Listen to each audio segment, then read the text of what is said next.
Hello बच्चों, कैसे हो आप? आई थिंक सब अच्छा कर रहे होंगे, खूब मेहनत कर रहे होंगे, पढ़ रहे होंगे। अब जो टाइम है वो टाइम आ चुका है एग्जामिनेशन के बिल्कुल करीब, ठीक है ना। तो अभी मैं कल देख रहा था तो कुंभ स्टार्ट हो चुका है ना, महाकुंभ प्रयागराज में। और आपके जीवन में भी कुछ इसी तरह की हलचल मचने वाली है अगले कुछ दिनों में। तो अगर मैं बात करूं तो 10th क्लास बोर्ड का एग्जामिनेशन आपकी जिंदगी में फर्स्ट टाइम और लास्ट टाइम है, ठीक है ना। जैसे महाकुंभ 143 इयर्स में आया है, वैसे ही आपकी जिंदगी में, आपकी पूरी लाइफ में 10th बोर्ड का एग्जाम फर्स्ट और लास्ट टाइम आया है ना। तो हम बिल्कुल भी रिस्क नहीं ले सकते, हम बिल्कुल भी रिस्क नहीं लेंगे। एक नंबर भी हमारा नहीं कटना चाहिए बोर्ड के एग्जामिनेशन में, ठीक। अगर मैं बात करूं तो आपके एग्जामिनेशन स्टार्ट हो रहे हैं 15 फेब से और 25 फेब को आपका सोशल साइंस का एग्जाम रहेगा। तो अब अगर आज से देखें तो हमारे पास कुछ लगभग 35 डेज बच रहे हैं, ठीक है ना। 35 डेज में हमें पूरी प्रिपरेशन करनी है और बिना किसी स्ट्रेस के।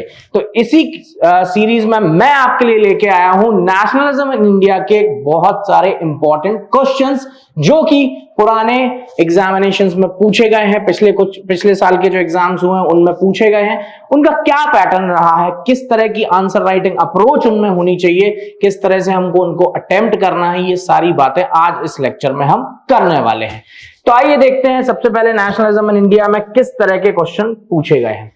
तो अगर मैं बात करूं प्रीवियस ईयर क्वेश्चंस की, तो प्रीवियस ईयर क्वेश्चंस में आपको देखने को यह मिलेगा कि नेशनलिज्म इन इंडिया से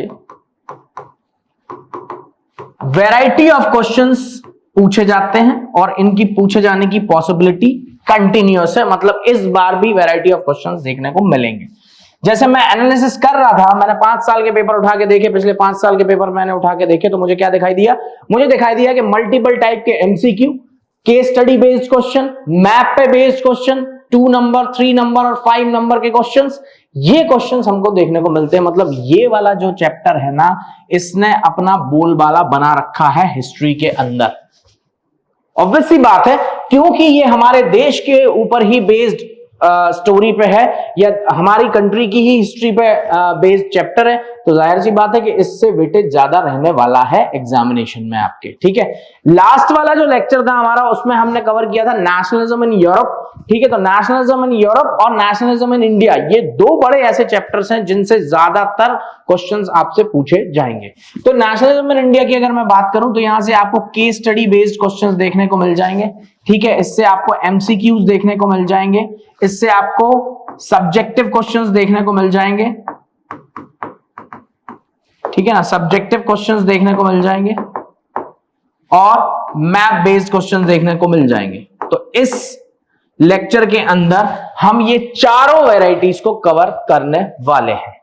क्या क्या मैप की पॉसिबिलिटी हो सकती है, जितने मैप के क्वेश्चंस पूछे गए हैं अभी तक वो भी कवर करेंगे और जिनके आने की पॉसिबिलिटी है वो भी कवर करेंगे। मैप में मैं आपको इतना मास्टर करके जाऊंगा आज इस क्लास में कि मैप से 1 नंबर भी नहीं कटेगा आपका। अगर इसी सीरीज के मैप वर्क को आपने कवर कर लिया और कुछ भी नहीं किया तो भी आपका 1 नंबर भी यहां से गायब होने वाला नहीं है। फिर अगर मैं बात करूं नेशनलिज्म इन इंडिया के अंदर सब्जेक्टिव क्वेश्चंस की, तो सब्जेक्टिव क्वेश्चंस में हमारे पास इतनी वैरायटी अवेलेबल है, आप सिर्फ इसी लेक्चर के क्वेश्चंस को अगर प्रिपेयर कर लोगे, आप दोबारा कुछ पढ़ना भी मत, फिर भी आपके सारे क्वेश्चन सही होंगे। बस मेरी आपसे एक ही रिक्वेस्ट है कि मैं यहां पे जो जो चीजें आपको बताऊंगा वो प्लीज कहीं पे आप नोट डाउन कर लेना, क्योंकि जब आप रिवीजन करोगे तो मैं नहीं चाहता कि आपको 10 बुक्स को खंगालना पड़े। आप सिर्फ एक अपने नोट्स को उठाएंगे, रिवाइज करेंगे और एग्जाम देके आ जाएंगे। और बाकी आप अपनी मेहनत पे भरोसा रखिए, आप अपने कॉन्सेप्ट पे भरोसा रखिए, ठीक है ना। आप अपने टीचर्स पे भरोसा रखिए, सब कुछ अच्छा होगा। फिर एमसीक्यू की अगर बात करें तो एमसीक्यू इस सीरीज में कवर करेंगे। केस स्टडी बेस्ड क्वेश्चंस जो है वो मॉडरेट लेवल के क्वेश्चंस आते हैं। मैंने आपको लास्ट वाले लेक्चर में ही बताया था कि सीबीक्यू क्वेश्चंस जो है वो 2 तरह के हो सकते हैं।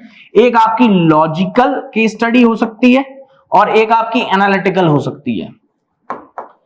जो लॉजिकल वाली है उसमें क्या होता है कि एक पूरे पैराग्राफ को पढ़ के आपको अपने लॉजिक से आंसर देना होता है, और एक जो एनालिटिकल टाइप की केस स्टडी होती है उसमें क्या होता है कि उसी पैसेज में आंसर छुपा होता है, तो ये वाली बहुत ज्यादा इजी पड़ती है कंपैरेटिवली अगर देखा जाए तो ये वाली बहुत इजी पड़ती है और जनरली सीबीएसई इसी तरह का पूछती है। ठीक है, चलिए आगे बढ़ते हैं। सबसे पहला क्वेश्चन आपके सामने केस स्टडी बेस्ड क्वेश्चन ही लेके आया हूं मैं आपके लिए सबसे पहले नंबर पे।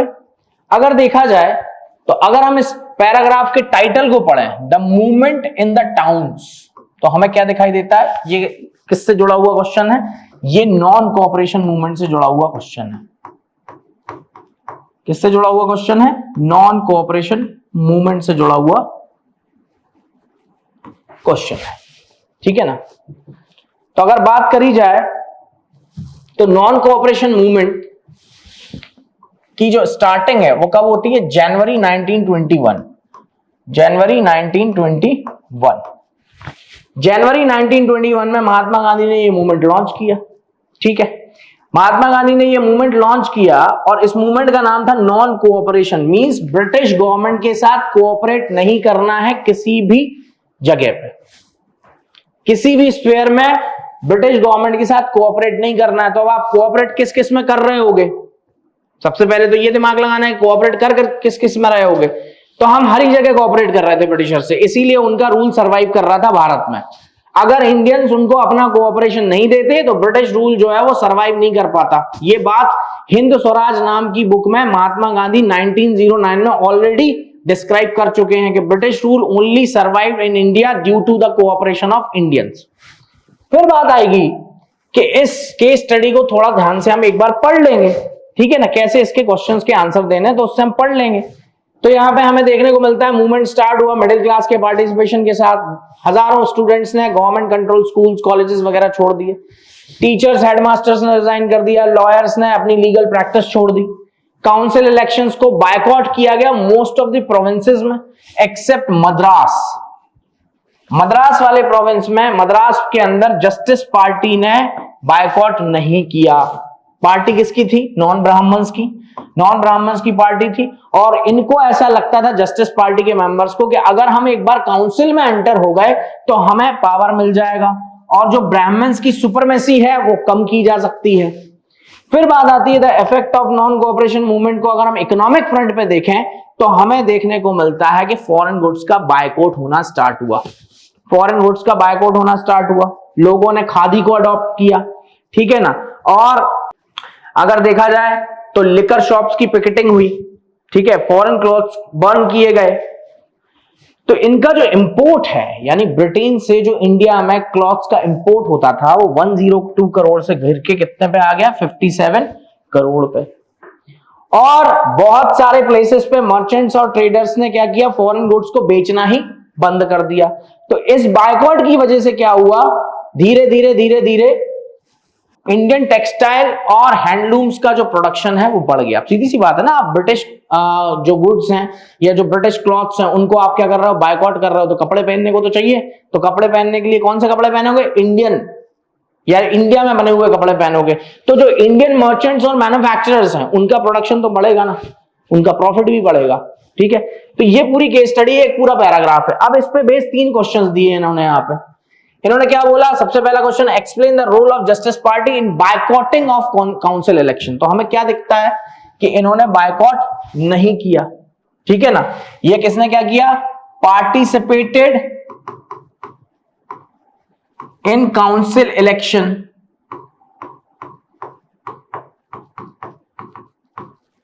Council elections from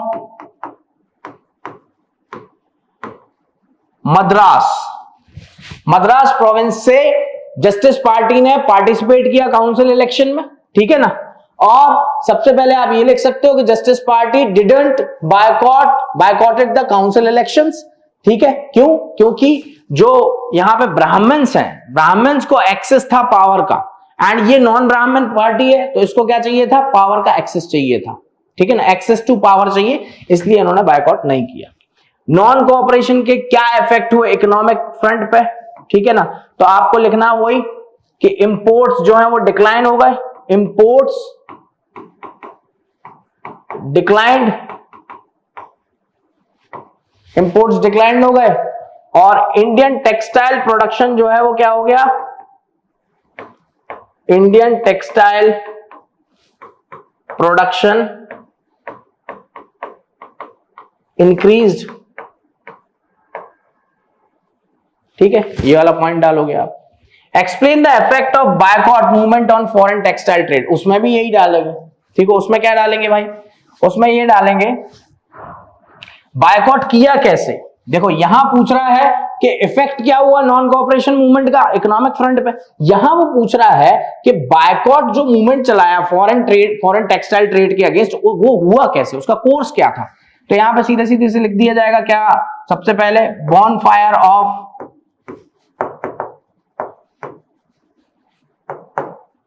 British clothes, promotion of khadi,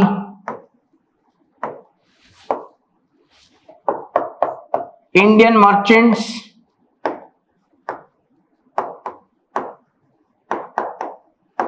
and traders refused to sell British goods या फॉरेन गुड्स। बस ये आ गए आपके 3 इफेक्ट। ठीक है, तो इस तरह से हमें अटेम्प्ट करना है केस स्टडी बेस्ड क्वेश्चन। आप पहले पूरा पढ़िए। केस स्टडी बेस्ड क्वेश्चंस में मैं कुछ चीजें आपको बता देता हूं। सीबीक्यू में आपको कुछ चीजें जो याद रखनी चाहिए, things to remember.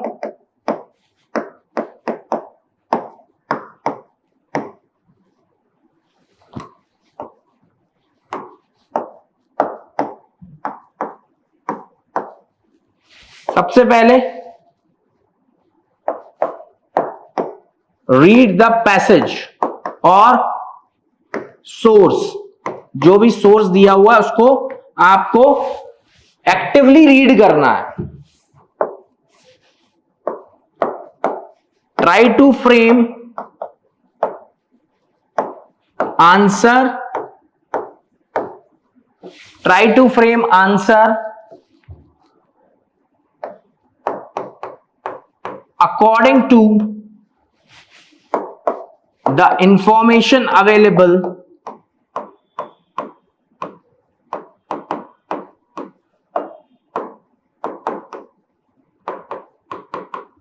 in source। Source में जो इंफॉर्मेशन दी गई है उसी के हिसाब से आंसर फ्रेमिंग करिए। ऐसा मत करिए कि पैसेज में कुछ और लिखा है, आप कुछ और लिख के आ रहे हो आंसर में। समझ गए ना बात को। यहां आप देख पा रहे हो कि लैंग्वेज थोड़ी सी बदली है मैंने, but it is relevant to the topic, वो कनेक्टेड है टॉपिक से। कहीं भी आपको ये नहीं समझ में आ रहा कि मैं दूसरी बात करने लग गया। दूसरी बात ये आती है कि इसमें एक पॉसिबिलिटी है एमसीक्यू बेस्ड क्वेश्चंस आने की। एमसीक्यू भी आ सकते हैं, तो एमसीक्यू आ गया तो फिर तो आपकी बिल्कुल इजी हो जाएगा आपके लिए। ठीक है ना, क्योंकि एमसीक्यूज को आइडेंटिफाई करना बहुत आसान होता है। चलिए आगे बढ़ते हैं। एक मैप बेस्ड क्वेश्चन आ गया। अब मैप में देखिए, मैप में जो क्वेश्चन आते हैं ना, मैप के अंदर एक तो लोकेट करने वाला क्वेश्चन आएगा। लोकेट करिए, ये जगह कहां पे है बताइए। ठीक है, एक आएगा लेबलिंग का, या दोनों भी आ सकते हैं, लोकेट एंड लेबल, जैसे ये दिया हुआ है। एक आएगा identify the place.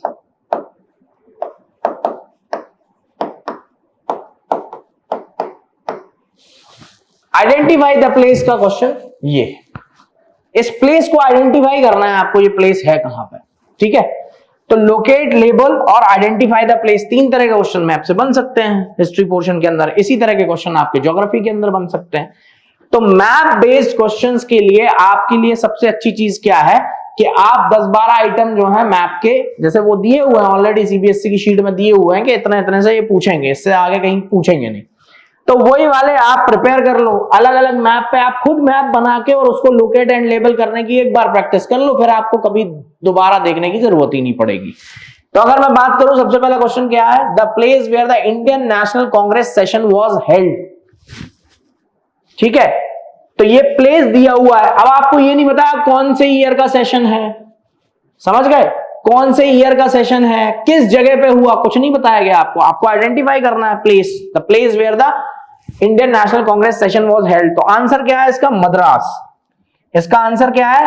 Madras.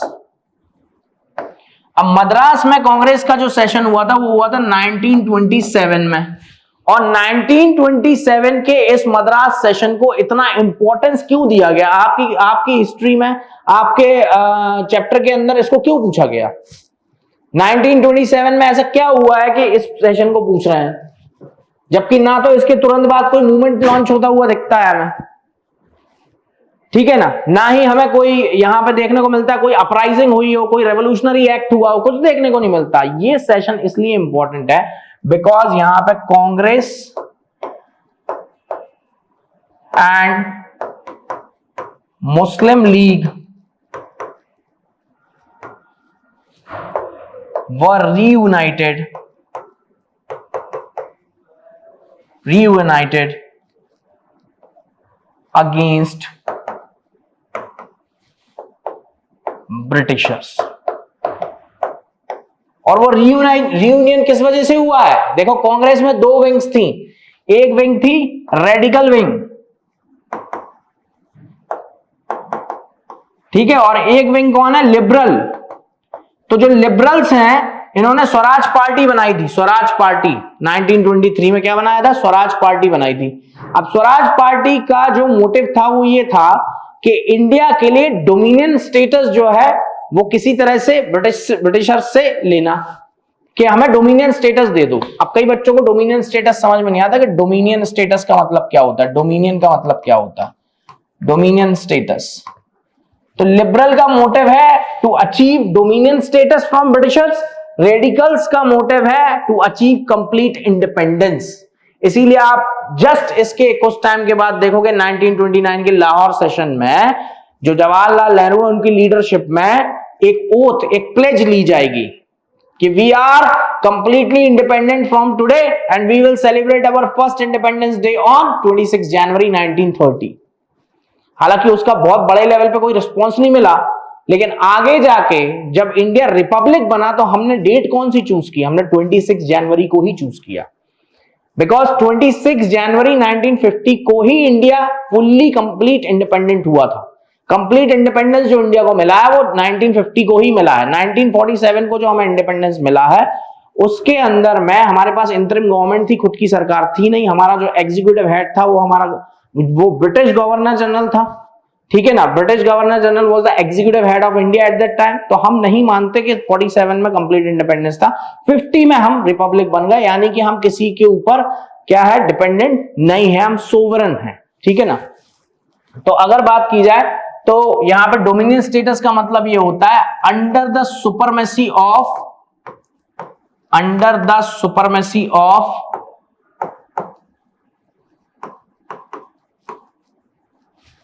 British crown. मतलब इंडियंस अपनी सरकार तो चलाएंगे लेकिन उनके ऊपर सुपरमेसी किसकी रहेगी? ब्रिटिश क्राउन की। मैंने ब्रिटिश क्राउन का एग्जाम्पल, कोई भी पावर हो सकती है लेकिन मैं इंडियन कंटेक्स्ट में बात कर रहा हूं इसलिए ब्रिटिश क्राउन लिखा मैंने। जैसे कि कनाडा और ऑस्ट्रेलिया आज भी किसकी सुपरमेसी में है? ब्रिटिश क्राउन की सुपरमेसी में है। ब्रिटिश रॉयल फैमिली जो है वो उनकी एग्जीक्यूटिव हेड है, ठीक है ना। उनके यहां प्राइम मिनिस्टर होता है, प्रेसिडेंट नहीं होता। तो भारत में भी इन्हीं के लिए, इसी चीज के लिए डिमांड कर रहे थे लिबरल जो लीडर्स थे, उसमें स्वराज पार्टी मेन है, ठीक है। तो स्वराज पार्टी ने यहां पे एक कॉन्स्टिट्यूशनल ड्राफ्टिंग की जिसको नेहरू रिपोर्ट कहते हैं। 1928 में वो सबमिट हुई। तो वो नेहरू रिपोर्ट सबमिट होने से पहले कांग्रेस के लीडर्स और मुस्लिम लीडर्स ने मिलके इस चीज पे एक कहना चाहिए तो एक मेमोरेंडम ऑफ अंडरस्टैंडिंग साइन किया कि ठीक है, अगर ये प्रपोजल एक्सेप्ट होता है तो we will form our government in India and we will run the government under the supremacy of Britishers. तो this is the importance of this session. फिर अगला नंबर आता है the place where the movement of indigo planters was started. तो ये जो movement है Indigo planters का, ये कब स्टार्ट हुआ? ये स्टार्ट हुआ 1917 में। ये 1917 का चंपारण मूवमेंट है, चंपारण मूवमेंट, ठीक है। चंपारण मूवमेंट गांधी जी का फर्स्ट एक्सपेरिमेंट है सत्याग्रह का इंडिया में, है ना। Gandhi return back to India in 1915, 9th of January 1915 को गांधी जी भारत आए और 1 साल लगभग पूरा इंडिया का टूर करते रहे वो। उसके बाद फिर किसान लीडर्स कुछ चंपारण बिहार से गांधी जी के पास है, उन्होंने अप्रोच किया कि बहुत ही आर्बिट्रेरी लॉ बना के रखा है ब्रिटिश गवर्नमेंट ने, हम जो भी पैदा करते हैं हमसे पूरा प्रोड्यूस ले लेते हैं, उसका ना हमें कोई अप्रोप्रिएट कोई प्राइस मिलता है हमें। तो गांधी जी ने बोला कि ठीक है, मतलब मैं लॉन्च करता हूं आपके लिए एक मूवमेंट। तो गांधी जी फिर किसान लीडर्स के इनविटेशन पे चंपारण गए और चंपारण में वहां पे सत्याग्रह लॉन्च किया। अब वो सत्याग्रह लॉन्च किया, कई दिनों तक बैठे रहे, ब्रिटिशर्स को आखिरकार करके एक कमेटी बनानी पड़ी, इंडिगो प्लांटर्स के लिए एक कमेटी बनाई, उसका चेयरमैन भी गांधी जी को ही बना दिया कि आप अपने हिसाब से देख लो क्या मैनिपुलेशन करना है आपको लॉ में। तो यहां पे ये समस्या सॉल्व हुई। This was the successful movement of Gandhi in India. Gandhi ji का सबसे पहला सक्सेसफुल मूवमेंट यही है, और 3 लगातार सक्सेसफुल मूवमेंट दिए हैं, उसके बाद एक भी सक्सेसफुल नहीं है। फिर 3 बड़े आंदोलन किए, वो एक भी सक्सेसफुल नहीं है। तो ये वाला प्लेस क्या है? ये प्लेस है चंपारण बिहार में, चंपारण बिहार। ठीक है, तो इस तरह से आपको अटेम्प्ट करना है मैप के क्वेश्चन। अभी लास्ट में मैं आपको बताऊंगा कौन कौन से क्वेश्चन मैप से बन सकते हैं आपके। चलिए, अब एक 2 नंबर का क्वेश्चन है, 2 मार्क्स का क्वेश्चन है, देखते हैं साहब क्या है इसमें। Why Indian merchants and industrialist support the civil disobedience movement, explain. अब जब 2 नंबर में इस तरह के क्वेश्चन आते हैं, 2 नंबर में जब इस तरह के क्वेश्चन आते हैं, अगर ये 5 नंबर का क्वेश्चन आ जाता है, इस तरह का क्वेश्चन 5 नंबर में पूछा जाता, तो उसकी आंसर राइटिंग अप्रोच कुछ और होती। 3 में पूछा जाता तो कुछ और होती, 2 में पूछा गया तो कुछ और होगी। ठीक है ना। अगर मैं इसके आंसर की बात करूं, कैसे इसकी आंसर फ्रेमिंग की जाएगी, तो सबसे पहले आपको इंडियन मर्चेंट्स और इंडस्ट्रियलिस्ट, कब की बात हो रही है? Civil disobedience. मतलब सिविल डिसोबीडियंस का मतलब क्या है?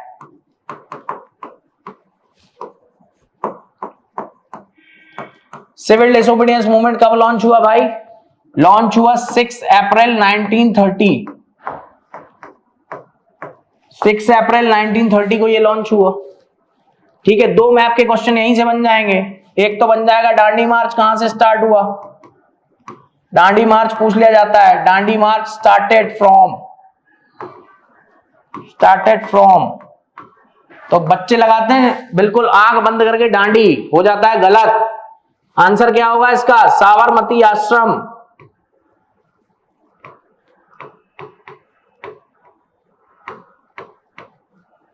साबरमती आश्रम कहां पे है? Ahmedabad.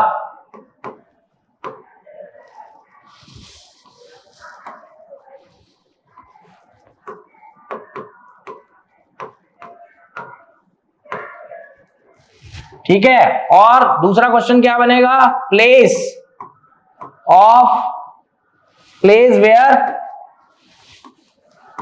Where Gandhi ji broke salt law. तो आंसर क्या बनेगा? दांडी विलेज। ठीक है, दो मैप के क्वेश्चन इसी से निकल के आ गए और ये पूछे भी गए हैं। ठीक है, तो 6 अप्रैल 1930 को ये मूवमेंट स्टार्ट होता है। अब इससे आपसे पूछ के आ रहा है, वो आपसे कुछ और नहीं पूछ रहा है, इसमें सिर्फ इंडियन मर्चेंट्स और इंडस्ट्रियलिस्ट के बारे में पूछ रहा है, तो उतनी ही जानकारी हमें देनी है। देखिए, इंडियन मर्चेंट्स और जो इंडस्ट्रियलिस्ट हैं उनकी प्रॉब्लम्स क्या हैं, आप ये बताइए। उनकी सबसे बड़ी प्रॉब्लम तो है टैक्स। जो आपने एक्सपोर्ट पे जो टैक्स लगा रखा है, जैसे इंडियन मर्चेंट्स या इंडस्ट्रियलिस्ट जो भी प्रोडक्ट बना रहे हैं और अगर वो एक्सपोर्ट करना चाहते हैं तो आपने उस पर बहुत ज्यादा टैक्स लगा रखा है, पहली बात तो। दूसरी बात, यहां पे 1914 से लेके जो 1918 तक फर्स्ट वर्ल्ड वॉर चला है, फर्स्ट वर्ल्ड वॉर, इसमें क्या हुआ था? इंपोर्ट्स डिक्लाइन हो गए थे। आप लोगों ने पढ़ा रखा है, इंपोर्ट्स डिक्लाइन हो गए थे। क्यों? क्योंकि ब्रिटिशर्स किसमें इन्वॉल्व थे? वॉर में इन्वॉल्व थे। उनके पास मैन पावर बहुत ज्यादा था नहीं, सोल्जर्स बहुत ज्यादा थे नहीं, तो उनकी जो सोल्जर सप्लाई है वो कहां से हो रही थी? फैक्ट्री वर्कर्स से। तो फैक्ट्री वर्कर्स अगर सोल्जर के फॉर्म में लड़ने जाएंगे तो फैक्ट्रीज तो खाली हो जाएंगी, तो उनके यहाँ तो बनेगा ही नहीं कुछ, तो वो एक्सपोर्ट क्या करेंगे इंडिया को? तो इंपोर्ट्स हो गए थे डिक्लाइन ब्रिटेन से इंडिया। अब इंडियन मैन्युफैक्चरर्स को ये अपॉर्चुनिटी मिल गई कि वॉर टाइम में जो भी सप्लाई ऑफ गुड्स है वो किसके हाथ में आ गई, इंडियन मैन्युफैक्चरर और इंडस्ट्रियलिस्ट के हाथ में। खूब पैसा कमाया वर्ल्ड वॉर के टाइम पे इन लोगों ने। अब जब पैसा कमा लिया, वेल्दी हो गए, तो इनको किस चीज की रिक्वायरमेंट है, पावर की रिक्वायरमेंट है। और पावर कैसे मिलेगा, अगर इंडिया का डीकोलोनाइजेशन हो जाए, मतलब ब्रिटिशर्स भारत से चले जाएं या फिर नेगोशिएट कर लें, दो ही फ्रंट पे हो सकता है। तो इसमें आपको सीधे सीधे 2 पॉइंट बना देने हैं। एक तो बनाना है आपको industrialist and merchants,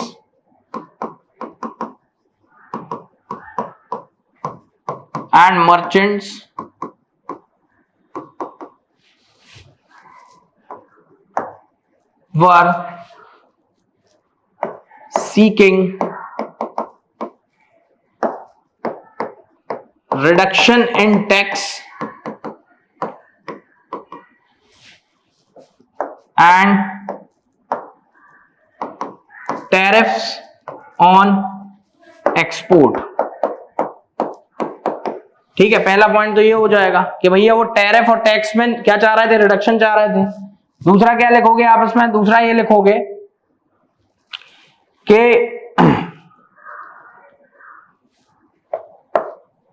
they were keen to achieve economic freedom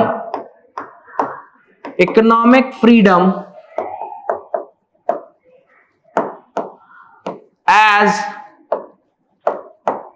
trade regulations were not in favor of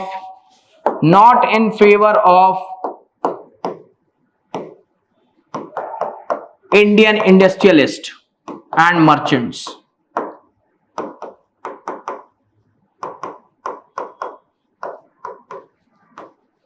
ये हो गया आपका आंसर।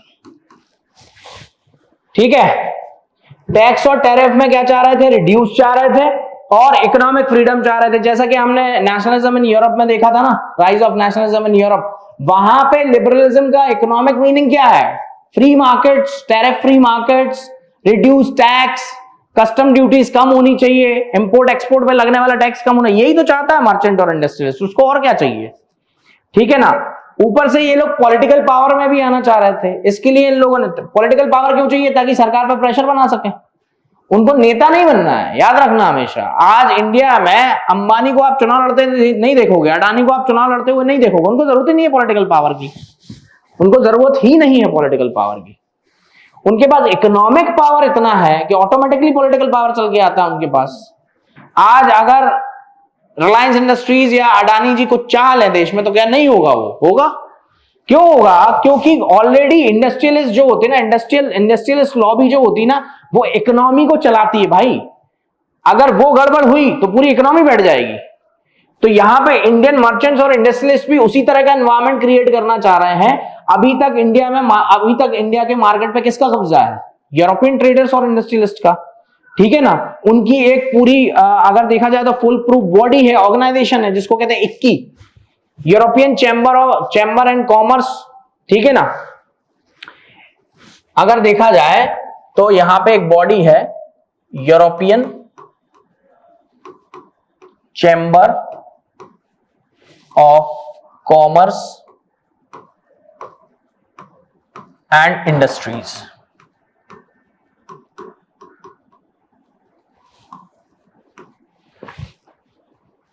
ठीक है, European chamber of commerce and industries. अब इसके अंदर में सारे यूरोपियन इंडस्ट्रियलिस्ट मेंबर हैं इसके, इंडियंस को इसमें एंट्री नहीं है। तो जब भी कभी ट्रेड रेगुलेशंस में कोई ऊपर नीचे कुछ होता है, तो ये लोग सरकार पे तुरंत क्या बना देते हैं, प्रेशर, कि सर नहीं आपको टैक्स तो कम करने पड़ेंगे। लेकिन इंडियन मर्चेंट्स का कोई मसीहा ही नहीं है, कोई सुनने वाला नहीं है। तो जब गांधी जी ने मूवमेंट लॉन्च किया, तो इन लोगों को ये उम्मीद जगी कि यार अगर हम मूवमेंट में पार्टिसिपेट करें और सरकार हमें भी एक बड़ा ग्रुप मान ले कि नहीं यार इसको भी जरूरी है संभाल के चलना, इसको भी सपोर्ट देना पड़ेगा। जैसे होता है ना जब चुनाव लड़ता है कोई नेता तो वो क्या देखता है यार इस पर्टिकुलर कास्ट के इतने वोट हैं, इस पर्टिकुलर कास्ट के इतने वोट हैं, अगर मैंने कोई बयान इनके पक्ष में दे दिया और इनके विरुद्ध दे दिया तो क्या होगा, ये चुनाव हरवा देंगे मुझे, तो बैलेंस करके चलता है। तो ये भी सरकार से यही डिमांड कर रहे थे, या इस मूवमेंट में पार्टिसिपेट करने का जो रीजन है वो यही है, because they want to create pressure on government economic front पे। इसके लिए इन लोगों ने एक बॉडी बनाई, एक ऑर्गेनाइजेशन बनाया जिसका नाम क्या है, फिक्की। कब बनाई है, 1927। किसने बनाई है, जीडी बिरला एंड पुरुषोत्तम दास ठाकुरदास। ये वो लोग हैं जिन्होंने वर्ल्ड वॉर 1 के टाइम पे बहुत पैसा कमाया। ये फाउंडिंग फिगर है ये बिरला फैमिली के, जीडी बिरला। आज भी ये बिरला फैमिली और बहुत बड़ा इंडस्ट्रियल हाउस है इंडिया के अंदर। तो जीडी बिरला जो है और पुरुषोत्तम दास ठाकुरदास, इनने मिलकर क्या बनाया, federation of Indian chamber of commerce and industries 1927 में। ठीक है, अब आप एक चीज देखो यहां पे, ये सारी घटनाएं जो है वो इसी के आसपास क्यों हो रही हैं। 1927 में क्या हुआ, मद्रास सेशन हुआ। 1928 में साइमन कमीशन बायकॉट हुआ। 1928 में ही नेहरू रिपोर्ट सबमिट हुई। तो जो भी इंडस्ट्रियलिस्ट हैं उनको ये समझ में आ रहा था धीरे धीरे कि यार देखो, अगर लिबरल्स की जीत हुई है ना, जैसे गांधी जी वाले मूवमेंट की अगर जीत हुई तो भी हमारा फायदा है, और अगर रेडिकल्स की जीत हुई, कंप्लीट इंडिपेंडेंस मिल गया तो भी हमारा फायदा है। अल्टीमेटली हमारे ऊपर तो रेगुलेशंस कम होंगे ना। तो इसीलिए इन लोगों ने 1927 में ही बॉडी बनाई कि यार सबसे पहले क्या करो, एक हो। जब हम एक हो जाएंगे, जब हमारे अंदर यूनिटी देखेगी, तभी तो हमारी बात कोई सुनेगा। तो फिक्की यहां बनाई गई इसीलिए। ठीक है, चलो आगे बढ़ते हैं, अब देखते हैं अगला question. It was essential to preserve folk tradition in order to discover one's national identity and restore a sense of pride and one's past. Support the statement in reference to India. ये जो question है ना, ये आपको 3 number में पूछा गया है, और ये कहां से पूछा गया है, ये पूछा गया है sense of collective belongingness. Sense of collective belongingness या सेंस ऑफ कलेक्टिव बिलोंगिंग। इसका मतलब समझते हो आप, इसका क्या मतलब है, कोई बताएगा आंसर, क्या मतलब है इसका? सेंस ऑफ कलेक्टिव बिलोंगिंग का मतलब क्या है? When you see your identity, when you see your unique identity, which is holded by others also in your country, in your same country, जो यूनिक आइडेंटिटी आपकी है वही दूसरे की भी है आपके देश में, तब हमें लगता है कि हाँ यार हम तो एक ही जगह से बिलोंग करते हैं, या हम तो सेम जगह से बिलोंग करते हैं। तो ये जो सेंस ऑफ कलेक्टिव बिलोंगिंग है, ये आता है नेशनलिज्म से। कैसे आता है ये? नेशनलिज्म से आता है। और नेशनलिज्म को पैदा करने के लिए क्या चाहिए हमें? नेशनलिज्म को देखो, फिर हिस्ट्री में क्या होता है, एक टॉपिक दूसरे टॉपिक से जुड़ा होता है। हमें नेशनलिज्म पैदा करने के लिए क्या चाहिए? रोमांटिसिज्म चाहिए। बिना रोमांटिसिज्म के तो नहीं हो पाएगा। रोमांटिसिज्म में क्या होता है? रोमांटिसिज्म में क्या है? फोक सॉन्ग्स या फोक कल्चर पे एम्फेसिस किया जाता है। फोक कल्चर क्या करता है? रिवाइव करने का काम करता है पास्ट को। जैसे आज के डेट में अगर आप बात करो, आज के डेट में शिवाजी, महाराणा प्रताप, इनकी स्टोरीज बताएगा अगर कोई आपको, तो आपको क्या लगेगा? यार कितने करेजियस लोग रहे इस धरती पे, इंडिया में कितने ब्रेव लोग पैदा हुए हैं। और हमें कोई 20-25 लाख लोगों की कंट्री अगर रूल करके चली गई, वो भी 200 साल तक, तो ये तो बड़ा स्ट्रेंज क्वेश्चन है, शॉकिंग क्वेश्चन है कि यार इतना बड़ा देश जिसमें ऐसे ऐसे लोग हुए जिन्होंने अकेले दम पे बड़े बड़े बैटल जीत लिए, बड़े बड़े युद्ध जीत लिए, और ऐसी कंट्री को कोई बाहर का आदमी आके रूल कर गया, ये तो समझ के बाहर है। अब मैं जिस टाइम की बात कर रहा हूं वो टाइम है 1920s का टाइम, और 1920s के टाइम पे लोगों को ये पता ही नहीं है कि वो गुलाम है। आपको कभी कभी आप अगर सोचते होगे, देखिए हिस्ट्री जो है ना वो सोचने वाला सब्जेक्ट है, वो सिर्फ रट के निकल जाने वाला सब्जेक्ट नहीं है। जिसने जो रट के निकला समझ लो उसकी गायब हो गई आदि। तो आपको सबसे पहले सोचना पड़ेगा। जब हम 1920s में देखते हैं, आप देखोगे कि यार इंडिया को इतना टाइम क्यों लग गया आजाद होने में, जबकि 1757 से अंग्रेज बैठे हुए हैं भारत में सही तौर पे पॉलिटिकल पावर के साथ। अंग्रेज तो आ गए थे 1602 में इंडिया, 1602 से भारत ईस्ट इंडिया कंपनी बन गई थी 1602 में, ठीक है ना। और ब्रिटिशर्स का धीरे धीरे आना चालू हो गया था। 1608 में ऑफिशियली पहली बार विलियम हॉकिंस जो है वो गया है किसके पास, जहांगीर के पास, परमिशन मांगने के साथ, ट्रेड करने की परमिशन दे दो, ठीक है। सर थॉमस रो, फिर उसके बाद विलियम हॉकिंस। थॉमस रो 1608 में गया, 1611 में गया विलियम हॉकिंस, परमिशन भी मिल गई, लेकिन एक ट्रेडर की तरह। जैसे कल के आज के दिन में कोई तुम्हारे शहर में दुकान खोलने आ जाए और वो दुकान खोल ले, कोई दिक्कत नहीं है, करो बिजनेस। वही आदमी 25 साल के बाद अगर पूरी शहर का राजा बन जाए, तब फिर दिक्कत वाली बात है कि यार ये तो बाहर से आया है, मतलब हम ही लोगों में कुछ कमी है। तब तो ये हमारे ऊपर पॉलिटिकल डोमिनेशन स्टैब्लिश करके बैठ गया। तो 1757 तक का टाइम लगा, 1608 से और 1757 तक तो ये क्या थे, ट्रेडर थे। यहां के राजाओं को खुश करने के लिए महंगे महंगे गिफ्ट्स भेजा करते थे, उनके सम्मान में बड़े बड़े लेटर्स भेजा करते थे, पेंटिंग्स बनवाया करते थे, राजा खुश थे यहाँ के, कोई दिक्कत नहीं है।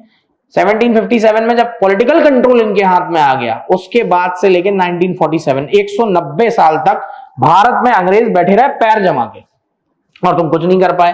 क्यों नहीं कर पाए तुम कुछ? क्योंकि 1920s तक तो तुम्हें ये पता ही नहीं है कि तुम गुलाम हो। 1920s तक तो तुम्हें ये आइडिया ही नहीं है कि ये सरकार किसकी है, क्यों ये लोग बैठे हुए हैं भारत में, क्यों ये यहां से नहीं जा रहा है। अब दिक्कत आप पूछोगे सर क्यों नहीं पता था लोगों को, तो जैसे आज तुम 10th क्लास में पढ़ रहे हो, तुम्हें अपने देश का पूरा इतिहास नहीं पता, वैसे ही उस टाइम पे अगर देखा जाए तो लिटरेसी रेट क्या है भाई इंडिया का? इंडिया का लिटरेसी रेट है 11% लिटरेट लोग हैं भारत में केवल। और लिटरेसी का मतलब एजुकेशन नहीं होता है। 11% लोगों को लिखना बोलना पढ़ना समझना आता है। भारत की जनसंख्या कितनी है 1920s में? 1920s में उस समय भारत की जनसंख्या 24 करोड़। 24 करोड़ में से 11% लोगों को लिखना बोलना पढ़ना समझना आता है। मतलब कितना? मतलब 2-2.5 करोड़ लोगों को लिखना पढ़ना बोलना समझ में आता है। 4% के आसपास एजुकेशन रेट है। मतलब कुछ लाखों की संख्या में लोग ऐसे थे जो 8वीं तक पढ़े हैं, 10वीं तक पढ़े हैं। ग्रेजुएशन तो उस जमाने में मतलब ये समझ लो कि पीएचडी लेवल की चीज हो गई थी। तो यार ऐसे लोगों को क्या समझ में आएगा? ऐसे लोगों को हिस्ट्री समझ में आएगी? ऐसे लोगों को ज्योग्राफी समझ में आएगी? ऐसे लोगों को पॉलिटिक्स समझ में आएगी? पॉलिटिक्स समझ में आएगी कि डोमिनेंस स्टेटस क्या होता है, कंप्लीट इंडिपेंडेंस क्या होता है? तब सोचो ऐसे लोगों के लिए कितनी मेहनत करनी पड़ी होगी हमारे लीडर्स को, उनको ये समझाने में। तो सबसे पहले क्या है, नेशनलिज्म के पॉइंट ऑफ व्यू से आप लिखोगे कि 1920s में क्या हुआ। पहला पॉइंट जो इसमें बनाओगे वो बनाओगे कि 1920s में, इन 1920s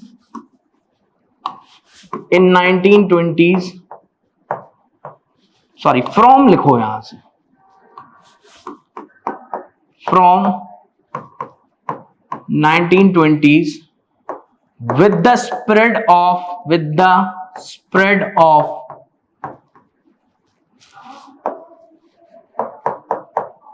nationalism, people started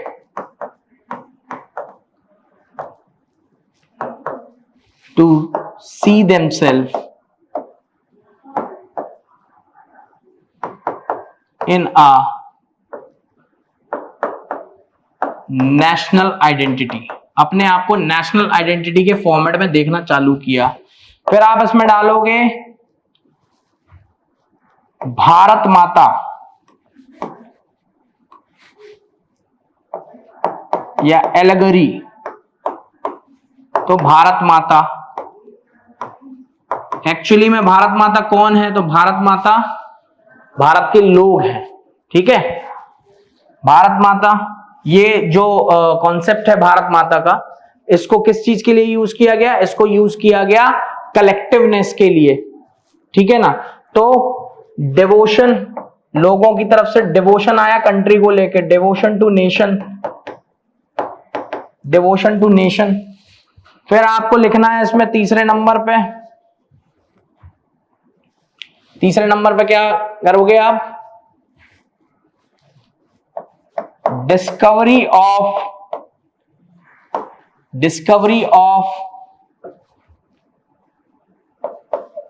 pride in past. मतलब पुराने टाइम में इंडिया, वो कहते ना गोल्डन स्पैरो, सोने की चिड़िया था, इतना पैसा था हमारे पास, इतने रिसोर्सेस थे, इंडिया पूरे वर्ल्ड में 35% का कंट्रीब्यूटर था जीडीपी में, 25% का कंट्रीब्यूटर था इंटरनेशनल ट्रेड में, आज 1% का कंट्रीब्यूटर है। पूरी दुनिया में अगर ट्रेड होता है तो 1.5%, 1.5 रुपए भारत का होता है उसमें। और एक समय था जब पूरी दुनिया में अगर 100 रुपए का ट्रेड होता तो 25 रुपीज इंडिया के होते थे। कहां से कहां आ गए हैं। मतलब आपको जानकर इतनी हैरानी होगी कि आज हम 5 ट्रिलियन की इकोनॉमी बनने के लिए स्ट्रगल कर रहे हैं और ब्रिटिशर्स हमसे 40 ट्रिलियन का माल तो ऑलरेडी उड़ा के ले जा चुके हैं 1947 तक। 40 ट्रिलियन, जो कि आज के रेट के कंटेक्स्ट, आज के मार्केट के हिसाब से, सॉरी 40 नहीं 4 ट्रिलियन, जो आज के कंटेक्स्ट के हिसाब से कितना होता है, 400 ट्रिलियन के आसपास। ठीक है, 4 ट्रिलियन के लगभग इकोनॉमी को लूटा है उन्होंने हमारी। चलो आगे बढ़ते हैं। तो ये आपका टॉपिक कंप्लीट। ठीक है, फिर आप देखते हैं, फिर यहां पे एक अगला केस स्टडी बेस्ड क्वेश्चन देखने को मिलता है। अगला केस स्टडी बेस्ड क्वेश्चन क्या है, किस पे है? The independence day pledge on 26 जनवरी 1930। 26 जनवरी 1930 को एक प्लेज लिया गया। एक प्लेज लिया गया, कब लिया गया? ये लिया गया दिसंबर 1929, दिसंबर 1929, Lahore session of Congress, Lahore session of Congress. ये क्वेश्चन 2 नंबर में भी पूछा जा सकता है, Lahore session of Congress. Oath for complete independence, complete independence, complete independence के लिए ओथ ली गई, जिसको हम पूर्ण स्वराज संकल्प भी कहते हैं। क्या कहते हैं? पूर्ण स्वराज। पूर्ण स्वराज मतलब कंप्लीट इंडिपेंडेंस। अच्छा, जो पूर्ण स्वराज वाला जो कॉन्सेप्ट है वो कौन लेके आया इंडियन नेशनल स्ट्रगल में? बाल गंगाधर तिलक। लेकिन बाल गंगाधर तिलक की डेथ हो गई थी 1916 में। ठीक है ना, तो इस चीज को आगे बढ़ा के रखने का जो काम किया वो किया यंग लीडरशिप, कांग्रेस की जो यंग लीडरशिप थी। कौन था यंग लीडरशिप में? यंग लीडरशिप में जवाहरलाल नेहरू, सुभाष चंद्र बोस। इन्होंने बोला हमें डोमिनेंट स्टेटस नहीं चाहिए भैया, हमको चाहिए कंप्लीट इंडिपेंडेंस। अगर दे रहा हो तो ठीक है, नहीं तो हम अपने तरीके से ले लेंगे तुमसे। ठीक है, तो यहां पे ये आपको पढ़ना है। ठीक है, पैराग्राफ पढ़ोगे आप। We believe that it is an inalienable right of the Indian people as of any other people to have freedom and to enjoy the fruits of their toil. ठीक है, and have the necessities of life so that they may have full opportunity of growth. We believe also that if any government deprive a people of these rights and oppress them, the people have a further right to alter it or to abolish. The British government in India has not only deprived the Indian people of their freedom, but has based itself on the exploitation of masses and has ruined Indian economically, politically, culturally, and spiritually. We believe, therefore, that the India must sever the British connection and attain Purna Swaraj और complete independence. इस पे based question आ गया। Why freedom was considered an inalienable right of Indian people? कहां से answer उठाओगे? ये है इसका आंसर, ये है इसका आंसर।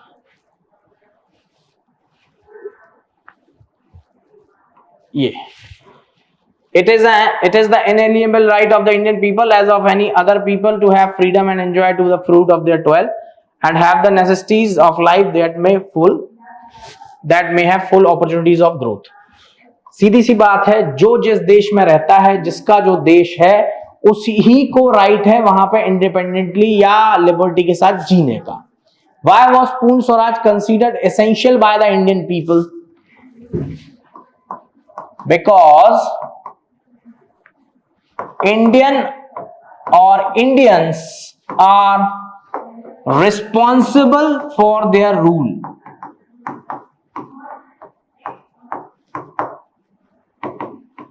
क्योंकि इंडियंस ही रिस्पॉन्सिबल है उसको रूल करने के लिए। ब्रिटिशर्स जो है वो इंडियन सिटीजन्स नहीं है, ना ही इंडियन ओरिजिन के, वो एक फॉरेन कंट्री से आए हुए हैं, इसीलिए उनको यहां से जाना होगा। और इंडियंस का देश है, इंडियंस इसमें रह रहे हैं आज से नहीं कई हजार सालों से, तो उनको राइट है कि वो ही सरकार यहां पे चलाएंगे। Explain the significance of Lahore session of Congress, ये मैंने आपको भी बताया। लाहौर सेशन ऑफ कांग्रेस में क्या लिया गया था? प्लेज ली गई थी, ओथ लिया गया था, ठीक है ना, कि हम आजाद होंगे और सबसे पहला अपना जो इंडिपेंडेंस डे है वो 26 जनवरी 1930 को सेलिब्रेट करेंगे। चलिए आगे बढ़ते हैं। Describe the economic impact of first world war on India. कितने नंबर में क्वेश्चन पूछा गया है? 5 नंबर में क्वेश्चन पूछा गया है। अब 5 नंबर में जब इस तरह के क्वेश्चन आते हैं तो कैसे डील करना है हमको, ठीक है ना। तो इसमें सबसे पहले अपन बनाएंगे इंट्रोडक्शन। इंट्रोडक्शन में आप क्या दोगे? फर्स्ट वर्ल्ड वॉर कब स्टार्ट हुआ? तो फर्स्ट वर्ल्ड वॉर 1914 से लेके और 1918 तक चला,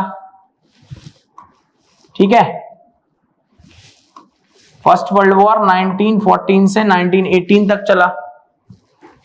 सीधा बताना है आपको कि डिफेंस एक्सपेंडिचर जो है वो बढ़ गया था। Defence expenditure was increased. ये मैं पॉइंट्स लिख रहा हूं भाई, पूरा आंसर मत समझ लेना इसको, ठीक है ना। ये आपको एलैबोरेट करना पड़ेगा अपनी लैंग्वेज में, क्योंकि अगर मैं 5-5 नंबर के आंसर लिखूंगा तो लेक्चर बहुत लंबा हो जाएगा, ठीक है। डिफेंस एक्सपेंडिचर जो है वो इंक्रीज हो गया। ये 2 पॉइंट डालोगे आप। First world War started from 1914 and ended in 1918 due to the increase in defence expenditure the economic condition of India was drastically change, ठीक है, due to increase in defence expenditure of British government. मैं लिख देता हूं इसको, नहीं तो भूल भाल जाओगे तुम लोग। क्या बनाओगे दूसरा point? Due to increase in defence expenditure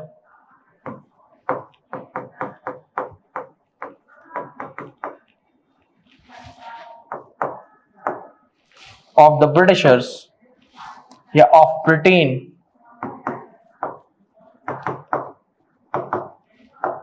economic condition of India, economic conditions of India drastically changed।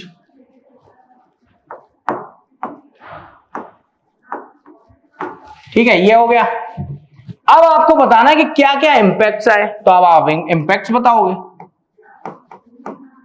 Impacts बताओगे। इंपैक्ट्स में क्या बताओगे आप? इंपैक्ट्स में आप बताओगे सबसे पहला number of indirect taxes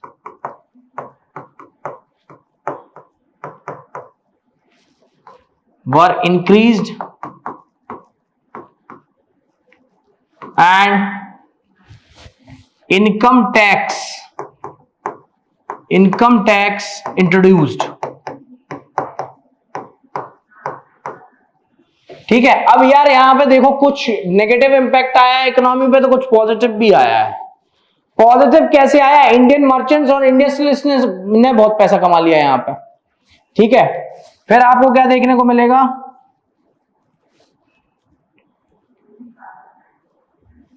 inflation देखने को मिलेगा। आपको क्या देखने को मिलेगा? इन्फ्लेशन। प्राइजेस ऑफ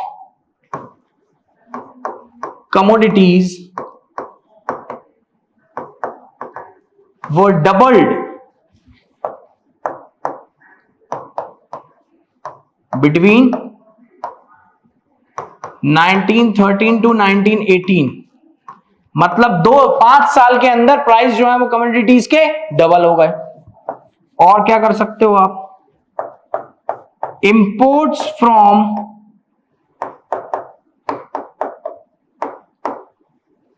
ब्रिटेन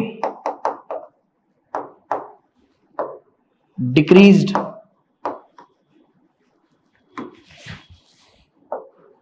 और क्या कर सकते हो आप? Crop failure due to drought, सूखे की वजह से क्या हो गया, क्रॉप फेलियर हो गया। और क्या लिख सकते हो आप, इन्फ्लुएंजा एपिडेमिक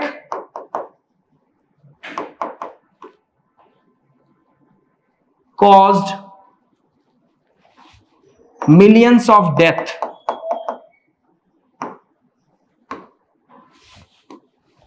इन्फ्लुएंजा की वजह से कई लाख लोग मारे गए।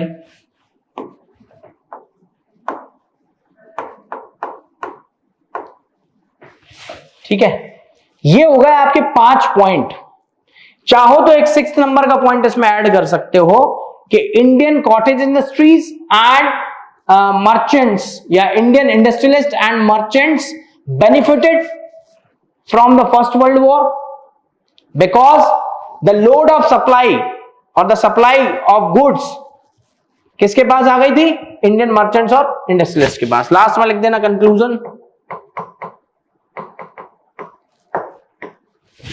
क्या लिख दोगे कंक्लूजन में, although India was not actively involved in first world war but the economic conditions were worsened due to British involvement in the war. Britishers लड़ रहे थे ना, तो उसका खामियाजा किसको भुगतना पड़ा, इंडियंस को। चलिए आगे बढ़ते हैं। Describe any 2 satyagraha movement launched by Gandhi ji after his return to India from South Africa. देख लेते हैं इसका आंसर कैसे बनेगा। ठीक है, मैं आपको अप्रोच बता देता हूं, आंसर आप बनाना इसका। सबसे पहले आप क्या डालोगे इसमें, इंट्रोडक्शन। इंट्रोडक्शन में आप सीधा लिख दो Gandhi ji return back to India in 1915।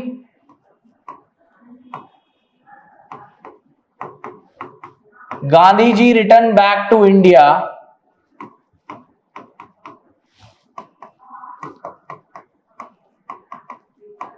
in 1915। ठीक है, और क्या लिखोगे, एक पॉइंट और डालना पड़ेगा इसमें। इंडियंस वर एक्सप्लॉइटेड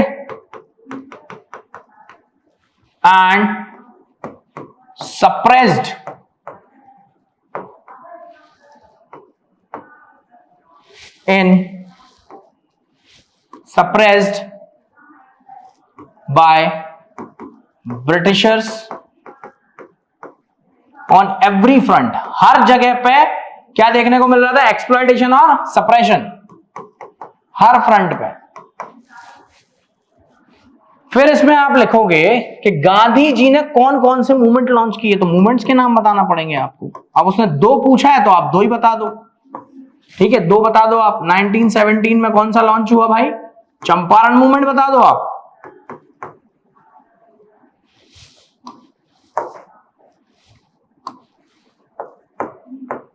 एक तो बता दो चंपारण मूवमेंट, और एक क्या बता दो, एक बता दो 1918 का खेड़ा मूवमेंट। ये 2 बता दो, और कंक्लूजन में डाल देना Ahmedabad cotton mill worker strike का मूवमेंट, कि गांधी जी यहीं नहीं रुके, उन्होंने एक और मूवमेंट लॉन्च किया। अहमदाबाद कॉटन मिल वर्कर्स के इंटरेस्ट में एक मूवमेंट लॉन्च किया, और वो भी सक्सेसफुल रहा। तो ऐसे करके आपको बताना है। कंक्लूजन में क्या डाल देंगे हम, Ahmedabad cotton mill worker strike, Ahmedabad cotton mill worker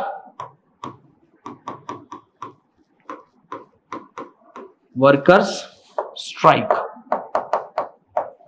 ठीक, ये 2 हम यहां पे रखेंगे इसमें। अब आपको याद रखना चंपारण मूवमेंट को और खेड़ा मूवमेंट को कैसे डिस्क्राइब करना है। तो सबसे पहले आप चंपारण मूवमेंट में ये बताओगे कि इनकी प्रॉब्लम क्या थी, इंडिगो प्लांटर्स की। इंडिगो प्लांटर्स की क्या प्रॉब्लम है, 2 बड़ी प्रॉब्लम है। क्या प्रॉब्लम है, एक तो क्या है कि 3/20 पार्ट ऑफ प्रोड्यूस, जो भी आपका प्रोडक्शन होगा उसको आपको 3/20 पार्ट को एज अ रेवेन्यू देना पड़ेगा, और sell indigo on pre decided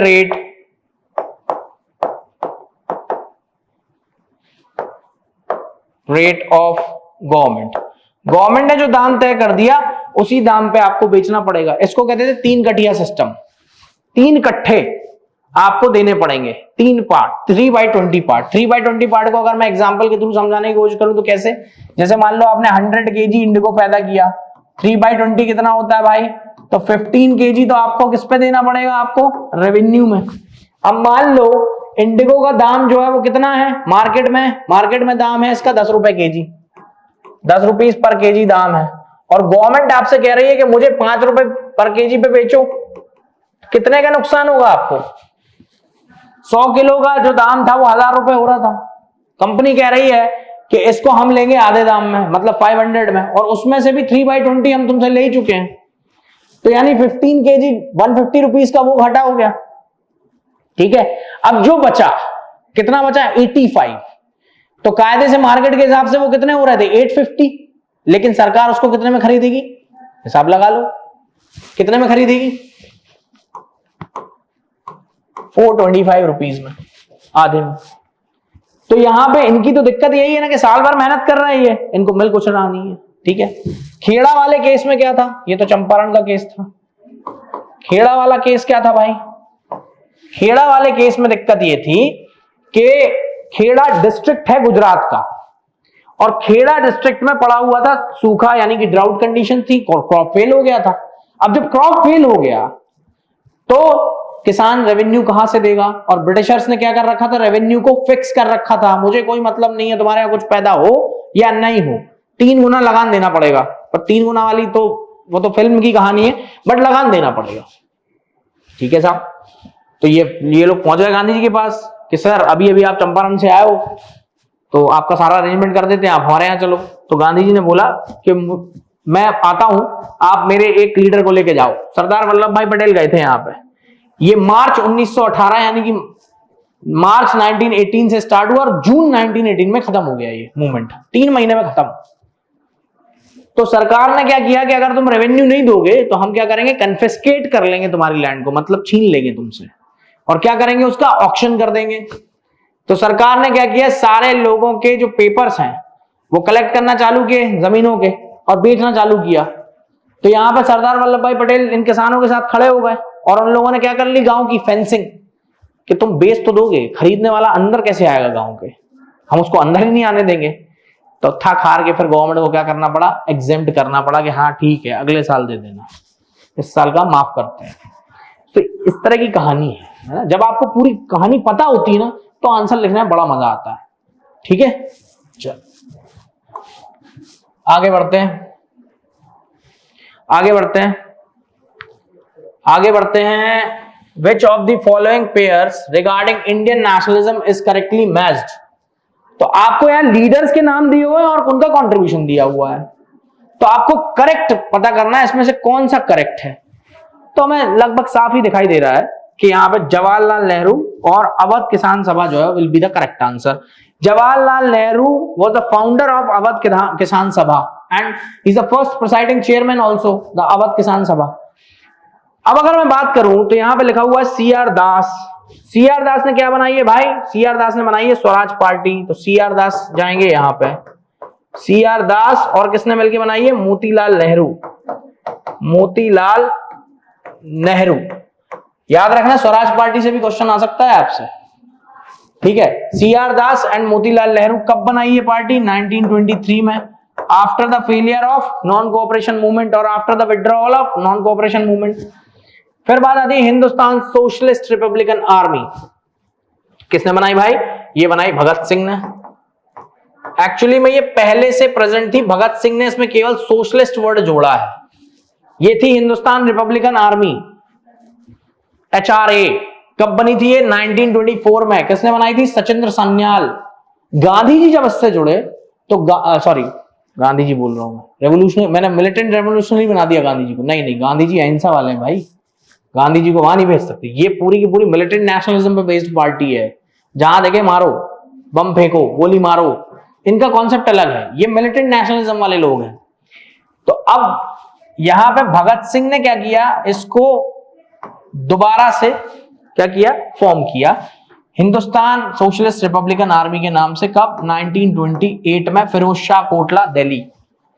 और इन लोगों का एक ही मकसद था कि हमें आर्म्स के बिना रेवोल्यूशन नहीं लाया जा सकता, है ना। एक फेमस कोट भी है, one man revolution can be the terrorism for others. एक आदमी की क्रांति जो है वो दूसरे के लिए आतंकवाद हो सकता है। इसीलिए भगत सिंह को ब्रिटिशर्स ने अपने रिकॉर्ड में क्या लिखा है? ट्रेटर। ट्रेटर लिखा है, गद्दार लिखा है, सरकार का गद्दार है ये तो, टेररिस्ट है, टेररिस्ट एक्टिविटी परफॉर्म की। और हमने क्या दर्जा दिया उनको? शहीद आजम, है ना, शहीद आजम। तो मतलब उनसे बड़ा मार्टियर कोई इंडिया में नहीं है, और वाकई में नहीं है। इनकी कहानी सबको पढ़नी चाहिए भगत सिंह के बारे में। अब Bhagat Singh was highly inspired from Lenin, Vladimir Lenin, pure socialist, hardcore socialist थे, रेडिकल माइंडसेट। एज कितनी है? 1907 में बॉर्न हुआ और 1931 में फांसी हो गई, 23 March 1931। Hitler, when Hitler came to power, जब उस टाइम पे जर्मनी में हिटलर पावर में आया तब इनको फांसी हो चुकी थी। तो इतनी छोटी सी एज में, इतनी कम एज में इन्होंने क्या दी? शहादत दी, ठीक है ना। तो इनकी शहादत को हमेशा याद रखा जाएगा। आगे बढ़ते हैं, Sardar Patel. Sardar Patel is connected to Bardoli Satyagraha. Bardoli Satyagraha कब हुआ है? 1928 में। और इस बारडोली सत्याग्रह का एक और नाम है, इसका नाम है नो टैक्स कैंपेन। क्या नाम है? No tax campaign. हम टैक्स नहीं देंगे, ठीक। तो हालांकि आपके में बारडोली सत्याग्रह आपसे पूछा जा सकता है, इसी फॉर्म में पूछा जाएगा तो सब्जेक्टिव क्वेश्चंस नहीं आएंगे। ना ही भगत सिंह का कोई चैप्टर दिया हुआ है तो उनके बारे में भी नहीं पूछा जाएगा। सीआर दास के बारे में पूछा जा सकता है, स्वराज पार्टी के बारे में पूछा जा सकता है। अगला नंबर आता है, describe any 3 causes that led to the non cooperation movement. 3 ऐसे कॉजेज बताइए जिनकी वजह से नॉन कोऑपरेशन मूवमेंट क्या करना पड़ा? लॉन्च करना पड़ा। तो ये तो बहुत इजी क्वेश्चन है, ये आपसे बन भी जाएगा आराम से। देखिए यहां सिर्फ आपको ये पता होना चाहिए कब की बात, कौन सी टाइमलाइन की कहानी चल रही है। तो ये कहानी चल रही है 1919 से लेके और 1921 के बीच, इतना ही तो देखना है हमें बस। इसके बीच बीच में क्या क्या हुआ वो देख लेते हैं। सबसे पहले क्या आएगा? खिलाफत इशू। खिलाफत इशू, खिलाफत इशू क्या है? टर्किश खलीफा जो है उसके राइट्स को क्या कर दिया था? डिनाई कर दिया था। किसने? अलाइड पावर्स ने, ठीक है ना। तो टर्किश खलीफा के सपोर्ट में यहां मूवमेंट चलाया गया और इसके थ्रू क्या लाने की कोशिश की गई? Unity of Hindu and Muslims. इसमें एक कमेटी बनाई गई थी, उस कमेटी को जरूर याद रखना भाई। खिलाफत कमेटी क्या बनाई गई थी? खिलाफत कमेटी।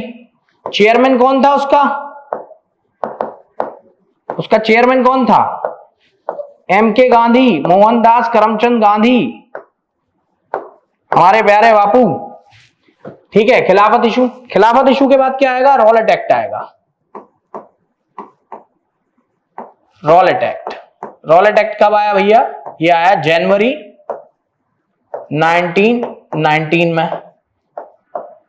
जनवरी 1919 में जो रॉलेट एक्ट आया उससे इंडियंस को क्या दिक्कत है? क्या दिक्कत है बताइए? सप्रेसिव लॉज लेके आए हो ना, पॉलिटिकल एक्टिविटीज को क्रश करने के लिए, पॉलिटिकल एक्टिविटीज को सप्रेस करने के लिए लॉ लेके आए हो आप, ठीक है ना। क्या लेके आओ? Arbitrary law. Arbitrary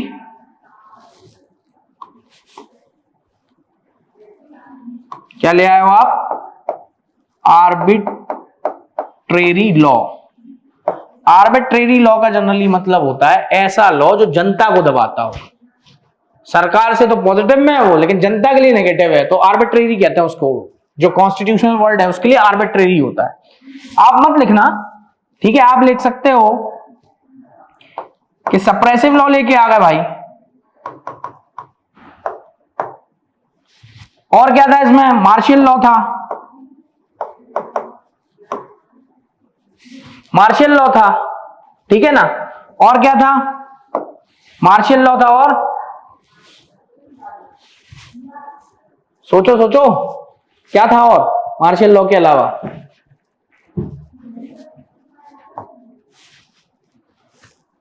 arbitrary law लेके आए, सप्रेसिव लॉ लेके आए, मार्शल लॉ लेके आए, और क्या है, पॉलिटिकल एक्टिविटीज,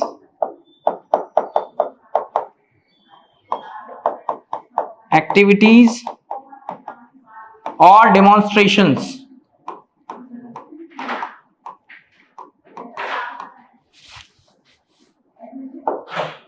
प्रोहिबिशन, इसको भी बंद करने की कोशिश की गई, ठीक है।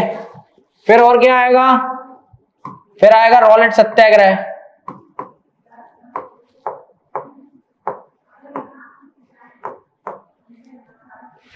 मैं जब भी कोई क्वेश्चन लिखवाता हूं ना तो उसमें 3-4 क्वेश्चन ऐड कर देता हूं, तो याद रखना ये चीज। ये मैंने आपको 3-4-5 क्वेश्चंस निकल जाएंगे इसी में से, आंसर इसका बता रहा हूं मैं आपको, ठीक है। तो थोड़ा ध्यान से सुनते हुए लिखना उसको, वरना कुछ भी लिख दोगे फिर बोलोगे क्या रे सर ने तो ऐसा बताया था, यही छाप के आ गया, गलत हो जाएगा। ये मैं सिर्फ आपको ब्लूप्रिंट दे रहा हूं, आंसर बनता कैसे है, ये आंसर नहीं है, याद रखना ये चीज। रॉलेट सत्याग्रह कब होना था भैया? 6 अप्रैल 1919 को। फिर एक इंसिडेंट होता है Jallianwala massacre,